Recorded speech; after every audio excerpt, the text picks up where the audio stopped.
confinement, les coiffeurs vont rester ouverts. Ça, c'est important de vous faire beau pour votre famille et même pour sortir comme ça dans la rue. Voilà, c'est important.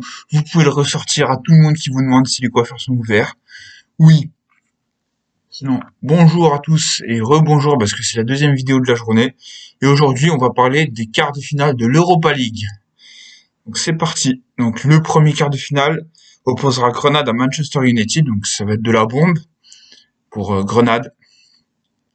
Donc les points forts de Grenade, bah pour moi, j'avoue que je connais pas trop, donc je dirais toute l'équipe, l'âme de l'équipe, parce que s'ils sont nouveaux en Europa League, ils écrivent leur histoire et ils ont éliminé notamment le Napoli en 16e de finale.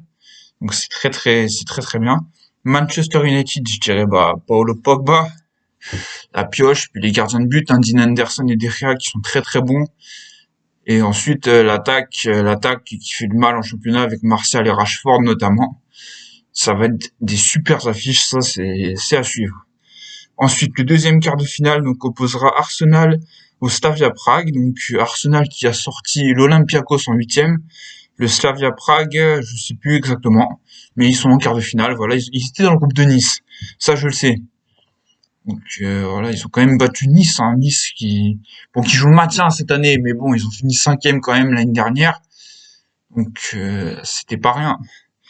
Puis ils ont quand même Amine Gouiri dans l'équipe qui est sélectionné en équipe de France Espoir. Hein. Excusez-moi du peu. Le troisième quart de finale peut être le plus chaud entre le champion des Pays-Bas, l'Ajax d'Amsterdam, et l'AS Roma, donc club d'Italie. Donc, les points forts, donc pour le champion des Pays-Bas, donc l'Ajax, c'est bah toute l'équipe. Hein, franchement, ils sont très très forts. Ils ont une vision du jeu extraordinaire. Ils ont un sens du but aussi. Et l'AS Rome, je dirais ouais, le milieu de terrain avec Jordan Verretou et Edin Dzeko en attaque surtout, qui est très très bon. Et c'est le petit Nicolo Zaniolo aussi que j'ai déjà vu jouer pas mal de fois et que j'aime bien.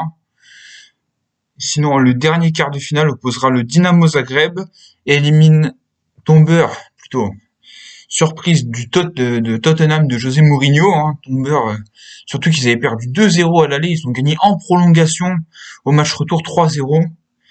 C'est vraiment pas mal. Et Villarreal qui est tombeur du Dynamo de Kiev qui est revenu, qui est un reversé de la Ligue des Champions. Je pense qu'ils étaient dans le groupe de Barcelone et de la Juve, si je me trompe pas. Donc c'est quand même énorme. Donc mes pronostics pour la demi-finale, donc Grenade-Manchester, bah c'est un peu dur hein, de se positionner parce que Grenade c'est vraiment très très bon. Enfin c'est la surprise de ce champion, de cette coupe. Donc je dirais allez, moi je dirais quand même une pièce sur Manchester parce que Manchester c'est vraiment fort cette année avec Bruno Fernandes notamment. Arsenal, Slavia Prague, bon bah moi sans hésitation là je dirais Arsenal. Franchement, moi je pense que Arsenal Manchester ça peut être une affiche de finale hein, les gars. Ça peut être une affiche de finale. Ajax AS Roma, là c'est vraiment le plus dur. Le plus dur parce que j'ai aucune idée clairement. Donc je vais dire allez avantage, j'aimerais mieux que l'Ajax se qualifie quand même parce qu'ils ont quand même battu Lille, mon club favori, donc s'ils vont au bout, ce sera un petit lot de consolation pour le LOSC. Et Dynamo Zagreb Villarreal, moi je mettrais Villarreal donc qualifié. Voilà, n'hésitez pas à faire tourner la chaîne et à vous abonner et à commenter et à liker. Ciao.